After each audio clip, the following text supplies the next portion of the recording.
앞으로 몇 주 동안 여러분과 다윗의 이야기를 쭉 나누려고 합니다. 왜 다윗의 이야기일까? 라고 할 때 그냥 이런 생각이 들었어요. 난 우리 주양 성도들의 공통된 소망이 있었으면 좋겠다. 그 공통된 소망이 무엇이냐면요, 우리의 삶의 자리가 다 다르긴 하지만 나 하나님께 쓰임받고 싶어요 라고 하는 그런 소망이 있었으면 좋겠다, 이 마음 때문에 성경에서 참 하나님이 멋지게 사용하셨던 인물 중 하나가 다윗이거든요. 그래서 그 다윗이 2022년 올해 여러분의 삶을 통해서 재현될 수 있으면 참 좋겠다. 그 시대의 왕으로서 다윗을 하나님이 원하셨듯이 지금 이 시대에도 각양의 자리, 각양의 삶의 현장마다 하나님이 원하시는 이 시대의 왕들이 필요하지 않겠어요? 하나님이 사용하시는 공무원도 필요할 테고, 하나님이 사용하시는 교육가도 필요할 테고, 하나님이 사용하길 원하시는 그런 사업가든 아니면 가정주부든 다양한 직임과 모습 안에서 주님이 사용하시길 원하는 사람들이 있을 텐데, 하나님은 은혜 줄 자에게 은혜를 주고 긍휼히 여길 자에게 긍휼을 베푸시는 분이시기에 하나님은 늘 구별하시거든요. 저는 여러분이 하나님, 제가 하나님께 쓰임받고자 제 삶을 준비하고 있습니다, 하나님 제 삶의 매력을 가다듬고 있습니다 라고 말할 수 있는, 그래서 바로 내가 찾던 자들이구나, 내가 찾던 그 사람이구나 라고 말할 수 있는 그런 사람들이 우리 주양 안에 가득했으면 좋겠다는 소망이 있습니다. 오늘 다윗의 매력이 하나님을 사로잡았다라고 하는 제목으로 여러분에게 말씀을 전하려고 하는데요, 우리 모습이 하나님께서 보실 때 참 매력적이었으면, 정말 그렇게 되기를 진심으로 소망합니다. 근데 이 다윗의 이야기를 시작하려면요, 한 사람의 이야기를 더 꺼내야 돼요. 누구냐면 사울이라고 하는 왕이었습니다. 사울이 어찌 보면 영적으로 폐위되면서 다윗이라고 하는 사람이 세워지는 것이거든요. 우리 사무엘상 16장 1절의 말씀을 한번 같이 읽어보겠습니다. 시작.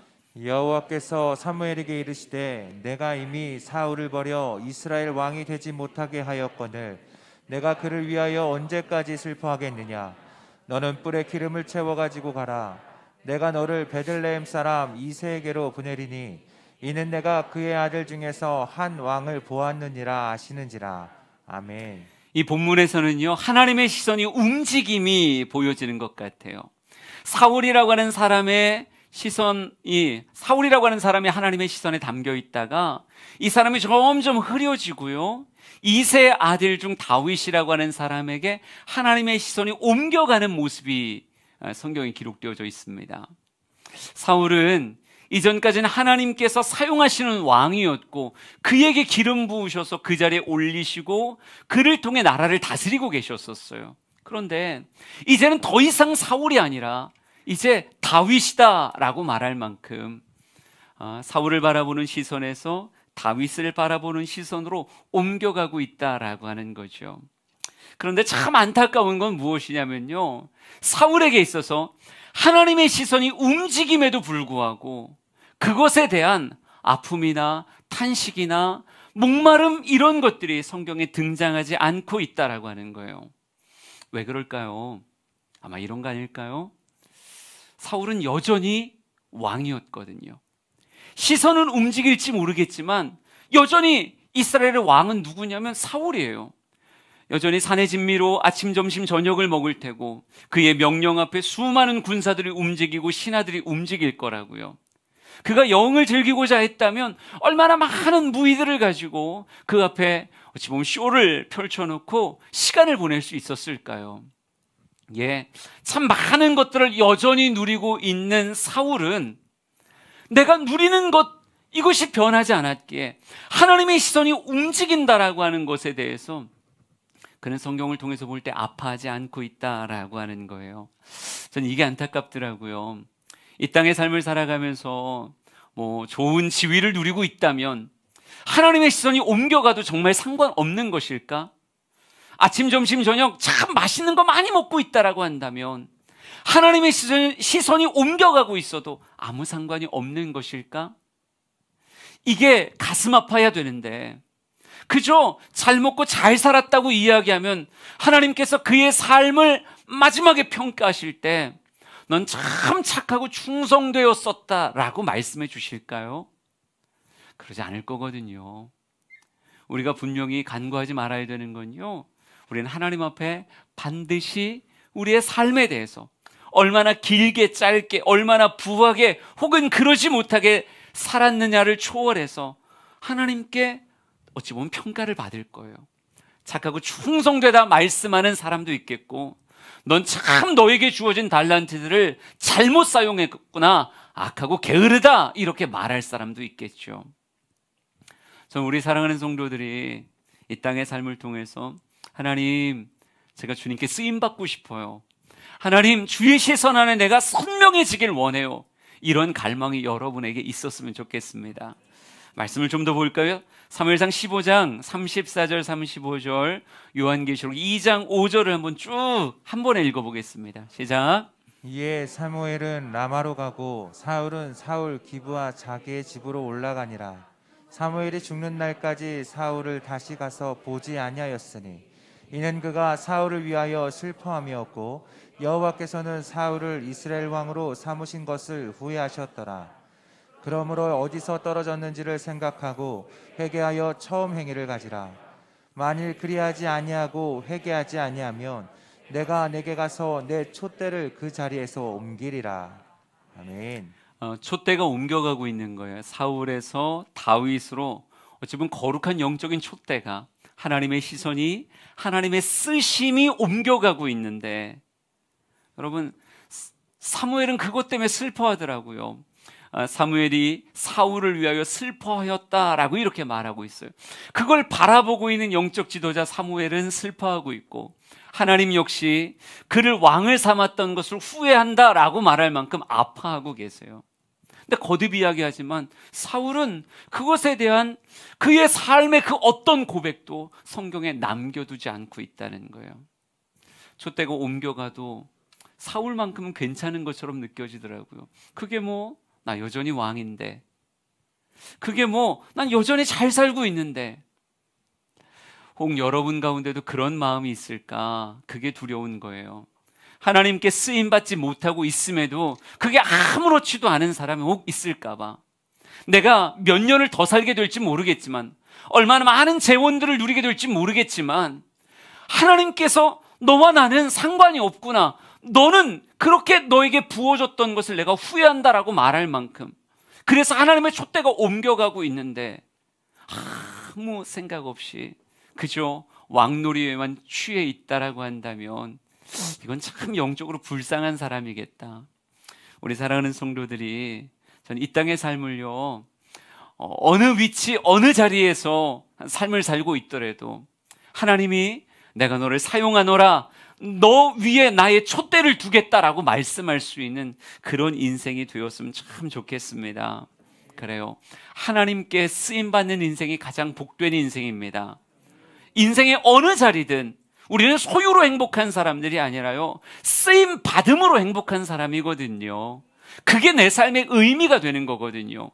모세가 왕궁 생활이 40년이었어요. 온갖 화려함을 다 경험했을 겁니다. 또 때로는 미디안의 광야에서 인생의 밑바닥을 보았던 사람이기도 하죠. 그러나 하나님께 쓰임받지 못했던 80년이라고 하는 삶이 과연 마지막 40년을 여러분 압도할 수 있을까요? 긴 시간이었으니까, 더 많은 것들을 보고 경험했으니까. 아니요, 그렇지 않아요. 모세의 삶을 빛나게 했던 건 하나님께 쓰임받았던 마지막 40년이었습니다. 전 여러분의 삶에 그런 기록이, 그런 삶의 모습이 남아 있었으면 좋겠어요. 그럼 과연 하나님께 쓰임받는 자, 어떤 사람이 하나님 눈에 도두어지는 것이고 어떤 사람이 하나님의 눈에서 흐려지게 되는 것인가? 성경을 통해서 한번 확인해 볼까요? 사무엘상 13장 14절과 13장 22절을 한번 읽어보겠습니다. 시작. 지금은 왕의 나라가 길지 못할 것이라 여호와께서 왕에게 명령하신 바를 왕이 지키지 아니하였으므로 여호와께서 그의 마음에 맞는 사람을 구하여 여호와께서 그를 그의 백성의 지도자로 삼으셨느니라 하고 패하시고 다윗을 왕으로 세우시고 증언하여 이르시되 내가 이새의 아들 다윗을 만나니 내 마음에 맞는 사람이라 내 뜻을 다 이루리라 하시더니 아멘. 아주 단순화시키면 이렇게 되겠더라고요. 누가 하나님께 쓰임받는 자고 누가 하나님께 버림을 당하는 자인가라고 얘기했을 때, 하나님이 사람을 보셨을 때 하나님의 마음에 드는 자는 도두어지고 사용받는 인생의 첫 번째 이야기를 시작하면서, 과연 누가 하나님 마음에 드는 자가 될 것인가. 오늘 그걸 매력이라고 하는 단어로 표현했는데, 매력이라고 하는 단어는 하루아침에 만들어지는 단어는 아니잖아요. 애쓰고 힘쓰고 긴 시간을 통해서 축적되어지는 그 무언가가 매력이라고 말할 수 있을 텐데, 과연 하나님의 마음에 드는 자로서의 매력이라고 이야기하면 그게 도대체 뭘까? 여러분, 재산의 정도는 아닐 거잖아요. 재산으로 얘기하면 왕 사울이 훨씬 많은 돈을 가지고 있죠. 그저 광야에서 양을 치고 있는 양치기 다윗보다는 훨씬 많은 걸 갖고 있지 않겠어요? 뭐 사람을 부리는 능력이나 또 뭐라고 얘기할까요? 그렇죠. 뭐 왕으로서 누리고 있는 재원들이 워낙 많을 테니까. 네, 그런 매력으로 이야기한다고 하면 당연히 사울이 압도적일 텐데, 하나님은 그는 내 마음에 들지 않아. 나는 다윗이 훨씬 좋다라고 말씀하시더라고요. 그래서 저는 여러분이 하나님께 쓰임받을 그런 욕심이 있다면 오늘 말씀을 따라오며 하나님이 원하시는 매력이 뭘까 한번 생각해 보았으면 좋겠습니다. 사무엘상 16장 6절과 7절 말씀을 한번 같이 볼게요. 같이 읽습니다. 시작. 그들이 오매 사무엘이 엘리압을 보고 마음에 이르기를 여호와의 기름 부으실 자가 과연 주님 앞에 있도다 하였더니 여호와께서 사무엘에게 이르시되 그의 용모와 키를 보지 말라. 내가 이미 그를 버렸노라. 내가 보는 것은 사람과 같지 아니하니 사람은 외모를 보거니와 나 여호와는 중심을 보느니라 하시더라. 아멘. 성경을 통해서 우선 알 수 있는 건요, 사람의 시각과 하나님의 시각이 다르다라고 하는 거죠. 사람이 생각하는 인재상과 하나님이 생각하는 인재상이 다르다라고 하는 거예요. 사울을 버렸다 하나님이 말씀하셔서 영적인 지도자인 사무엘이 하나님의 명을 받고 이새의 집을 방문하게 됩니다. 이새에게 아들이 많았거든요. 그래서 이 아들들 중에 하나님이 기름 부으실 자가 있다고 하니 아들을 다 모아오시오라고 이야기했어요. 그런데 첫째 형이었죠. 엘리압이라고 하는 사람을 우선 이새가 자신 있게 사무엘의 눈앞에 드러내더라고요. 그랬더니 과연 딱 보니까 사람의 마음을 빼앗을 만한 아주 강력한 매력이 있었던 것 같아요. 그러니 사무엘이 정말 탄성과 함께 이렇게 말합니다. 과연 여호와의 기름 부으실 만한 사람이 주님 앞에 있구나 라고 말하면서 엘리압에게 기름을 부으려고 해요. 근데 누가 말리셔요? 하나님이 말리십니다. 하나님께서 사무엘에게 이렇게 말씀하세요. 그의 용모와 키를 보지 말아라. 그 사람 아니다. 내가 보는 것은 사람과 같지 아니하니 사람은 외모를 보지만 나 여호와는 중심을 보느니라, 이렇게 말하고 있습니다. 사람의 시선과 하나님의 시선이 다르구나. 아주 단적으로 이렇게 말하더라고요. 사람은 외모를 보거니와. 그러니까 이 용모와 키가 대단한 사람으로서 엘리압이 묘사되고 있어요. 키도 굉장히 컸겠죠. 아마 딱 봤을 때 탄성이 나올 만큼의 그런 외모를 가졌을지도 모르겠어요. 예, 아마 엘리압은 그걸 가꾸면서 인생을 살았던 것 같습니다. 순간에 사람을 사로잡을 만한 외형과 외모라고 하는 건 여러분도 경험했겠지만 하루아침에 만들어지는 건 아니거든요. 참 오랜 시간 그걸 가꾸며 사람들의 마음에 들어왔던 인생이 엘리압의 인생이요, 아비나답의 인생이요, 삼마의 인생이라고도 말할 수 있겠죠. 그렇게 사람에게 보여지는 외모를 가꾸고 있었지만 사무엘의 마음은 빼앗았지만 하나님의 마음엔 그게 아니라는 거예요. 야, 너는 외모를 보고 지금 반색하며 이 사람이 기름 부음을 받을 만한 사람입니다 라고 말하지만 하나님께서는 뭐라고 말씀하세요? 아니다. 외형이 아니다. 그러면서 이렇게 가르쳐 주십니다. 나 여호와는 중심을 보느니라, 이렇게 말하고 있어요. 사무엘상 16장 12절 13절에 다윗이 등장합니다. 한번 같이 읽어볼게요. 시작. 이에 사람을 보내어 그를 데려오매 그의 빛이 붉고 눈이 빼어나고 얼굴이 아름답더라. 여호와께서 이르시되 이가 그니 일어나 기름을 부으라 하시는지라. 사무엘이 기름 뿔병을 가져다가 그의 형제 중에서 그에게 부었더니 이날 이후로 다윗이 여호와의 영에게 크게 감동되니라. 사무엘이 떠나서 라마로 가니라. 아멘. 16장 12절 잘못 보면요 다시 똑같아져요. 엘리압을 만났을 때와 똑같아집니다. 나중에 이 가문의 사람들이 다 그래도 평균 이상의 외모를 가졌던 것 같아요. 다윗이 딱 오자마자 사무엘의 시선에서 12절이 묘사되는 겁니다. 이렇게 묘사되네요. 그의 빛이 붉고 눈이 빼어나고 얼굴이 아름답더라 이렇게 말하고 있어요. 그런데 이건 하나님이 말씀하시는 중심일까요? 중심이면 안 되죠. 하나님은 얼굴이 붉은 걸 좋아하시는구나 이렇게 되잖아요. 볼터치를 좀 과하게 해야 되겠구나.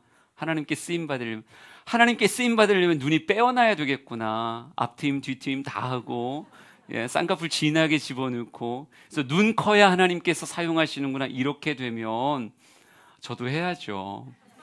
지금이라도 해야 될 거예요. 그런데 그런 얼굴의 아름다움이 하나님께서 보셨던 중심은 아니잖아요. 그건 여전히 사무엘의 시각이지요. 그럼 과연 하나님이 기름 뿔병을 가져다가 부으라라고 말할 만큼의 다윗의 매력, 다윗의 중심의 아름다움은 무엇이었을까? 성경을 통해서 사무엘의 시각과는 달랐던 것들을 찾아보길 원했었어요. 그 중에 찾았던 걸 여러분에게 소개할게요. 16장 13절, 14절 우리 같이 한번 읽어보겠습니다. 시작. 여호와의 영이 사울에게로 떠나가고 13절 14절이에요. 다 같이 읽습니다. 사무엘이 기름 뿔병을 가져다가 그의 형제 중에서 그에게 부었더니 이날 이후로 다윗이 여호와의 영에게 크게 감동되니라. 사무엘이 떠나서 라마로 가니라. 여호와의 영이 사울에게서 떠나고 여호와께서 부르시는 악령이 그를 번뇌하게 한지라. 아멘.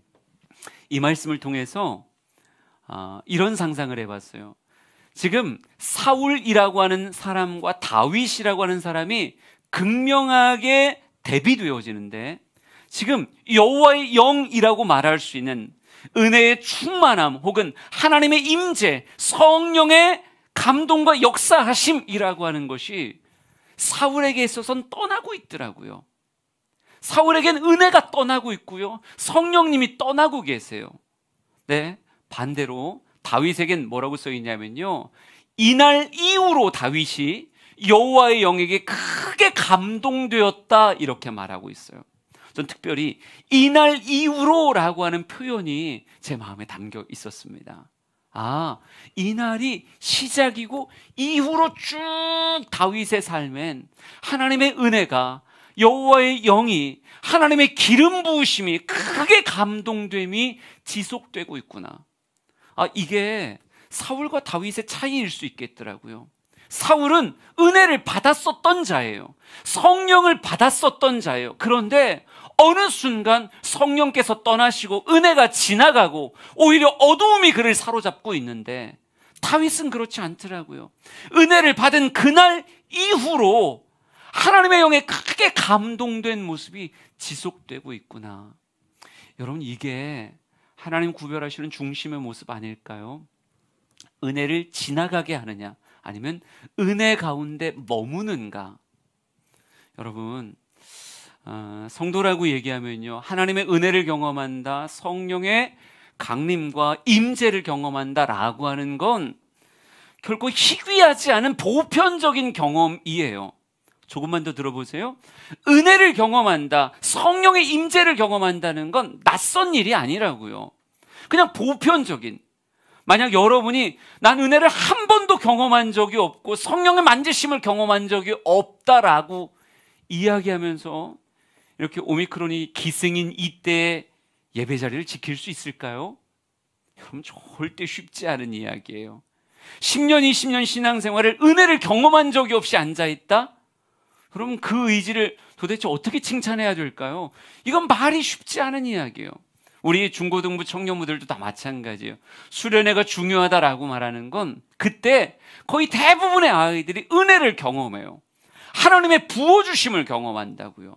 그런데 여러분, 하나님의 은혜를 입는다라고 하는 건 보편적인 경험이지만 그 은혜가 그날 이후로 쭉 지속된다라고 하는 건 절대 보편적이지가 않아요. 목회를 오래 하면서 많은 성도들을 만났습니다. 여러분은 저를 바라보겠지만요, 저는 여러분을 바라보고 있잖아요. 그러니까 긴 시간 동안 성도들을 바라보면서 느끼는 게, 야, 우리 권사님 참 은혜 충만했었는데 어느 순간 그 은혜가 사라진 듯 보이는 거예요.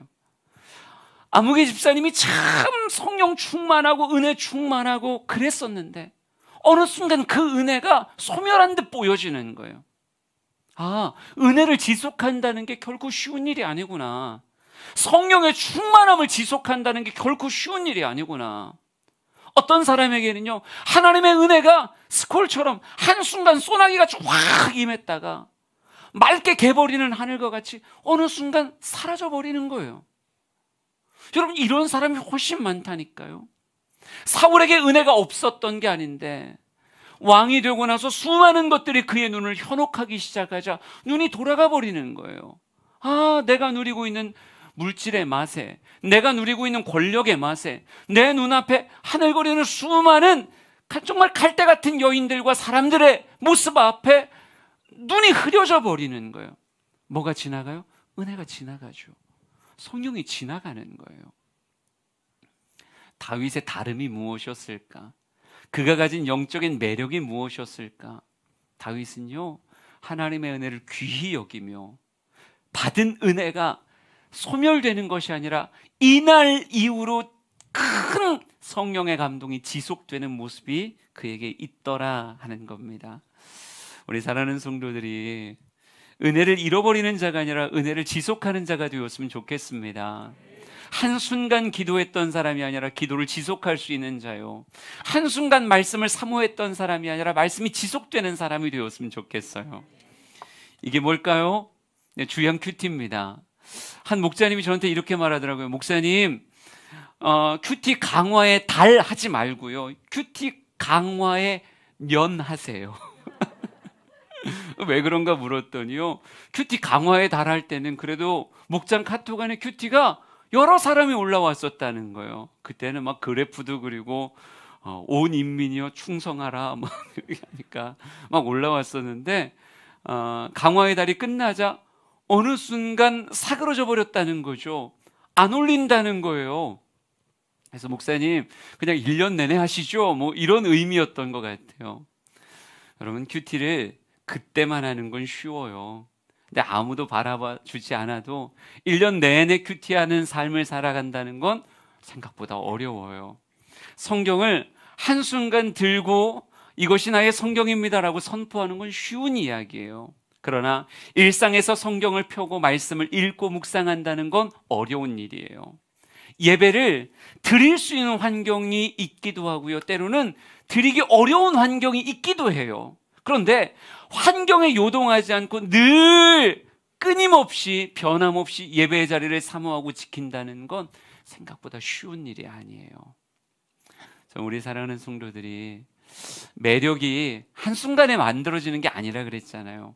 긴 시간을 통해서 삶에 채워지는 게 매력일진데, 전 신앙생활의 모습 안에 하나님의 마음을 사로잡을 만한 매력이 있기를 원합니다. 거룩한 습관이 시작되면 이날 이후로 쭉 지속할 수 있는, 때로는 슬럼프가 있기도 하겠죠. 너무 당연해요. 그러나 슬럼프가 종결점이 아니라 또다시 이어져 가는, 잠시 삐끗했지만 다시 일어나서 또 걷는 거죠. 예배 생활이 잠시 삐끗했다가 다시 일어나 걷는 거예요. 기도의 삶이 잠시 삐끗했다가 다시 일어나서 나 기도하는 사람이었지, 이렇게 말하고 걸어낼 수 있는 모습이 하나님 볼 때 참 매력적이지 않을까. 사울과 다윗의 차이가 무엇일까요? 왜 사울은 흐려졌고 다윗은 도두어지기 시작했을까요? 그들이 은혜를 대하는 태도가, 성령님을 대하는 태도가 달랐지 않았을까? 우리 사랑하는 성도들이 은혜를 지속할 줄 아는 사람 되길 진심으로 축복합니다. 하나님 그걸 귀하게 보십니다. 은혜를 지속할 줄 아는가? 성령의 충만함을 지속할 줄 아는가? 여러분의 인생에 거룩한 장마가 펼쳐지길 원하고요, 하루도 그치지 않고 계속 은혜의 소낙비가 여러분의 삶을 채워가기를 진심으로 축복합니다. 그리고 하나만 더 이야기를 해볼게요. 사무엘상 16장 19절에서 23절까지인데 좀 길지만 우리 다 같이 소리를 내며 한번 읽어보겠습니다. 시작. 사울이 이에 정령들을 이새에 보내어 이르되 양치는 내 아들 다윗을 내게로 보내라 하매 이새가 떡과 한 가죽 부대에 포도주와 염소 새끼를 나귀에 실리고 그의 아들 다윗을 시켜 사울에게 보내니 다윗이 사울에게 이르러 그 앞에 모셔 서매 사울이 그를 크게 사랑하여 자기의 무기를 드는 자로 삼고 또 다윗이 이새에게 사람을 보내어 이르되 원하건대 다윗을 내 앞에 모서 서게 하라. 그가 내게 은총을 얻었느니라 하니라. 하나님께서 부리시는 악령이 사울에게 이를 때에 다윗이 수금을 들고 와서 손으로 탄즉 사울이 상쾌하여 낫고 악령이 그에게서 떠나더라. 아멘. 저는 이 본문에서 다윗의 인격을 본 것 같았어요.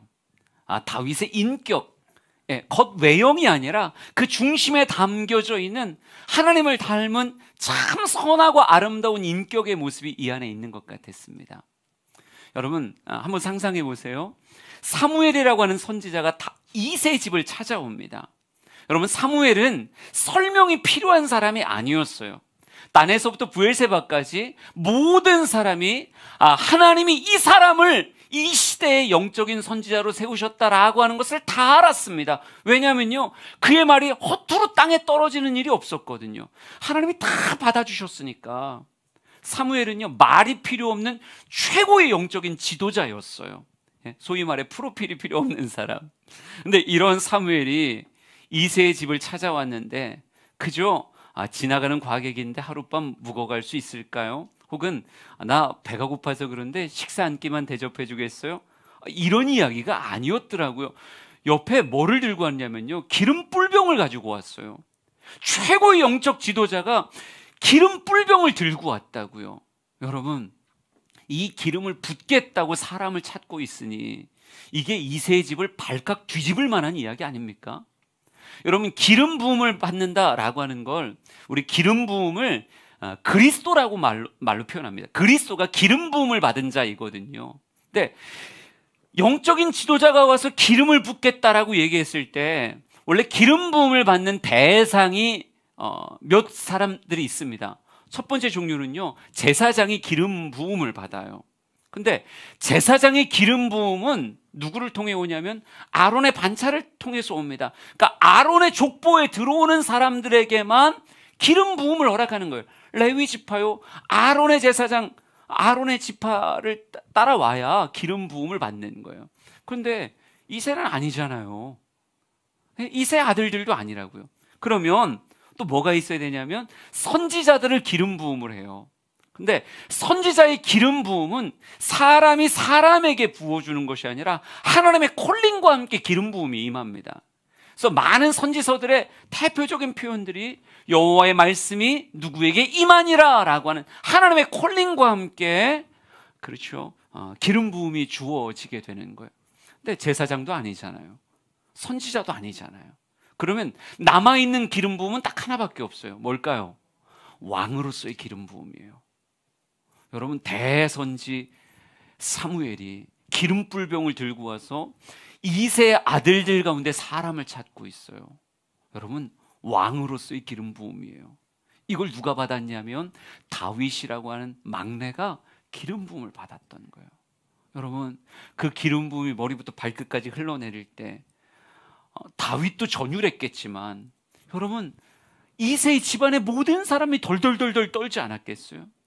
지금 명백하게 누가 왕으로 세워져 있냐면 사울이 왕으로 세워져 있어요. 그런 상황에서 다윗에게 기름 부음을 받았다, 기름 부음이 임했다라고 하는 건 어찌 보면 앞으로 정권이 바뀌겠다는 이야기예요. 정권이 바뀌겠다는 얘기고 그 수장이 다윗이 될 거다, 어찌 보면 구테타의 수장이 될 거라는 이야기거든요. 이건 이건 떨림 없이 받을 수 없는 기름 부음이에요. 그런데 어느 날 갑자기 사울이 다윗을 찾는다는 전갈이 이새의 집에 도착하는 거죠. 사람을 보내서 이렇게 말합니다. 다윗을 내 앞에 모셔서게 하라. 다윗이 무서웠을까요? 안 무서웠을까요? 네, 엄청 심장 떨렸을걸요. 아마 이새도 이 일이 탄로난 것이 아닐까 아마 굉장히 무서웠을 거예요. 그런데 데리고 갔더니 알고 부른 게 아니라 그냥 우연의 일치더라고요. 다윗이 워낙 수금을 잘 타는 사람이요, 또 뭐 노래도 잘했을 확률이 되게 클 것 같아요. 예, 하도 은혜롭게 수금을 연주하는 사람이라 지금 하나님의 영이 떠나고 악신이 그를 번뇌하게 된 사울이 어찌 보면 정신병적 현상을 보이고 있는 거죠. 그에게 음악 치료사로서 다윗을 부른 거예요.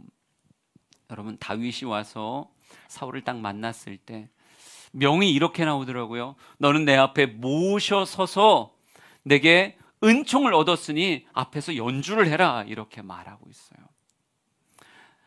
다윗을 조금만 교만하게 상상을 해봅시다. 다윗이 앞에 딱 섰어요. 악신에 들려서 번뇌하고 있는 그런 사울이 눈앞에 보입니다.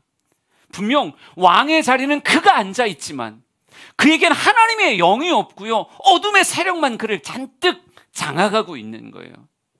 여러분, 아무도 모르죠. 그러나 다윗은 알잖아요. 기름 부음이 옮겨갔다는 걸, 영적인 거룩한 촛대가 그에게서 나에게로 왔다는 걸 다윗은 생생히 알고 있잖아요.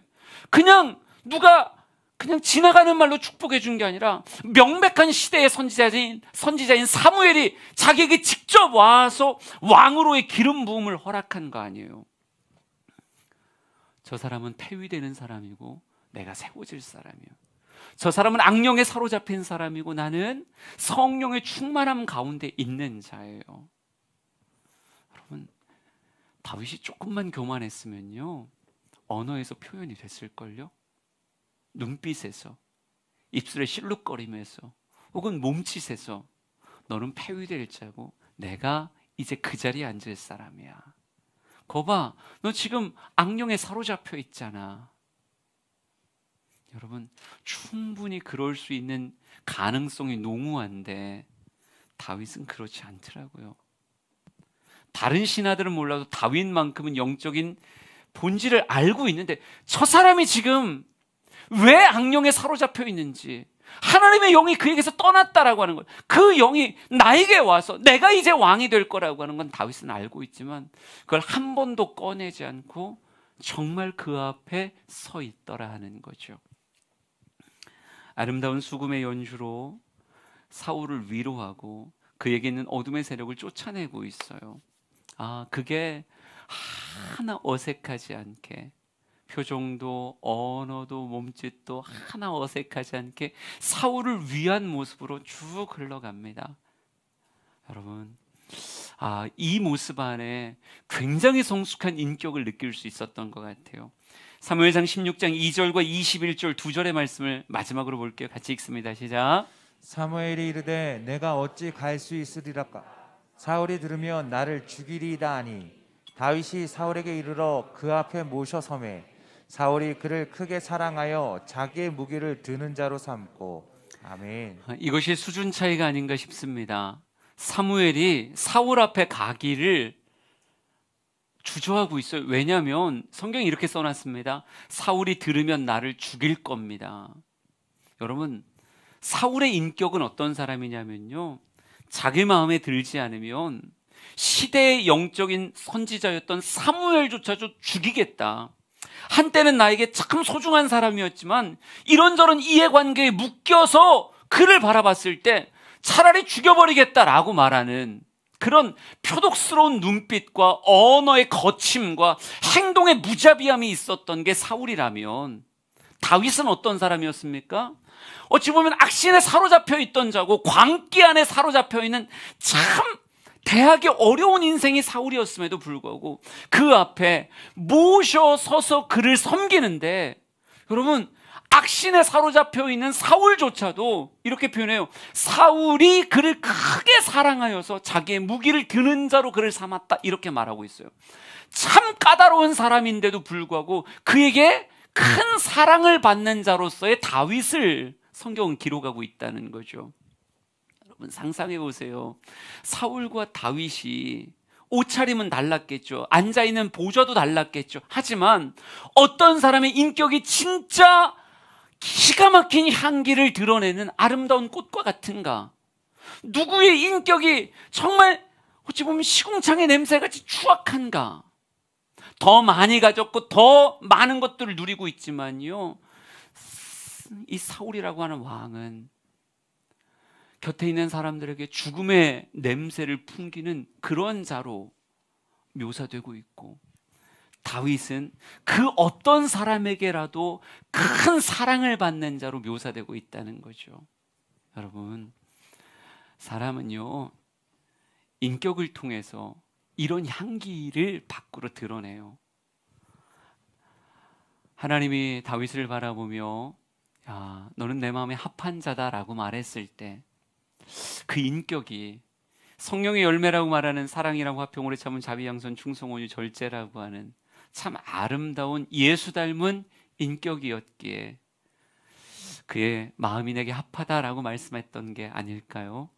전 오늘 성경 말씀을 통해서 여러분에게 이렇게 도전하려고 합니다. 전 여러분이 매력을 갈고 닦았으면 좋겠는데 외모보다 더 여러분의 중심을 갈고 닦았으면 좋겠어요. 하나님이 정말 흠뻑 빠질 수밖에 없는 그런 중심의 매력이 뭘까? 다윗은 우리에게 이렇게 가르쳐 줍니다. 나는 은혜를 지속할 줄 아는 자야.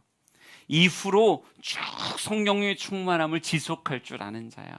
또 이렇게 말하더라고요. 나는 내 삶의 원수가 될지도 모르는 사람이지만 그럼에도 불구하고 그 앞에 모셔서며 그를 내 사랑하는 자로 바꿔낼 수 있는 그런 인격을 가진 사람이야. 우리 사랑하는 모든 성도들이 여러분의 삶을 가꾸었으면 좋겠습니다. 하나님은 가꾸어진 여러분을 지나가지 않으실 거예요. 야, 내가 찾던 사람이구나. 내가 이 시대를 위해서 찾던 사람이 바로 여기에 있구나. 야, 주양교회 진짜 그런 사람들이 많구나. 이렇게 말할 수 있는 2022년 다윗 같은 인생들로 여러분의 삶이 가꾸어지길 원하고요.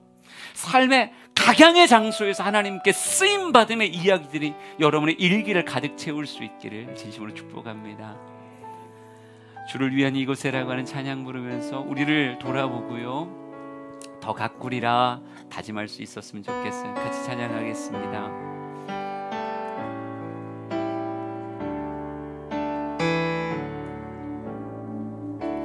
주를 위한 이곳에 예배하는 자들 중에 내가 찾는 이 없어 주님께서 슬퍼하시네. 주님이 찾으시는 주님이 찾으시는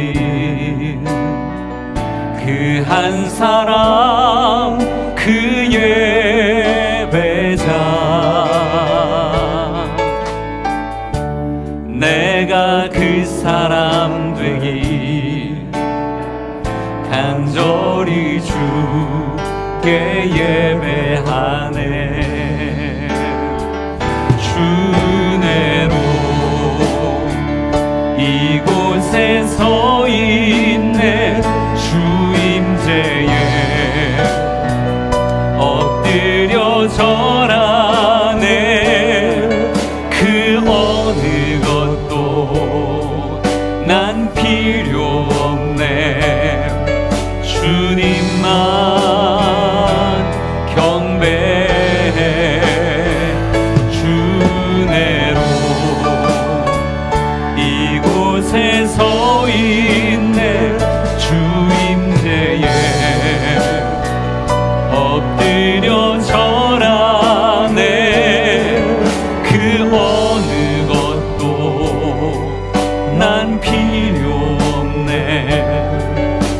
주님만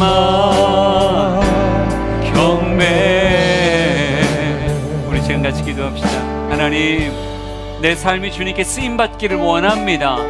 내 삶이 주님께 쓰임받기를 원합니다. 하나님의 시선을 사로잡을 만한 거룩한 매력이 내 안에 있게 하여 주시옵소서. 은혜를 지속하게 하여 주시고 예수님 닮은 인격의 사람이 되게 하옵소서. 우리 주여 한번 무릎 꿇고 같이 기도합니다. 주여, 하나님의 은혜와 하나님의 복이 우리 사랑하는 성도들을 덮기를 원합니다. 말씀이 저들의 삶에 심겨지게 하여 주시옵소서. 거룩한 매력을 가진 자가 되길 원합니다. 은혜가 지나가는 자가 아니라 머무는 자가 되게 하여 주시옵소서.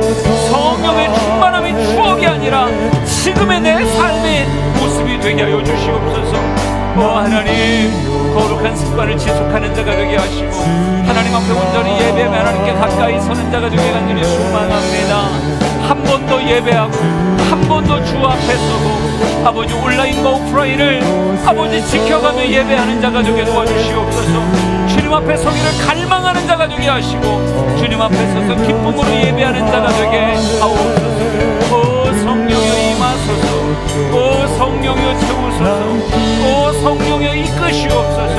우리 한 사람 한 사람 예수 닮은 인격의 모습이 있기를 원합니다. 아버지, 원수까지도 마음을 사로잡아 부드럽게 만들 수 있는 그 힘이 우리에게 있기를 원하오니 아버지, 아름다운 눈빛을 주시고 아름다운 언어를 주시고 섬세한 손길을 허락하여 주시옵소서. 하나님께 쓰임받는 인생 되게 하시옵소서. 하나님의 거룩한 촛대가 옮겨가지 않게 하여 주시고 하나님의 거룩한 촛대 아래서 아버지 신앙생활을 해나가는 이 땅의 삶을 살아가는 우리 모두가 되게 하옵소서. 주님 감사합니다. 하나님, 주양의 모든 성도들을 기억하시옵소서.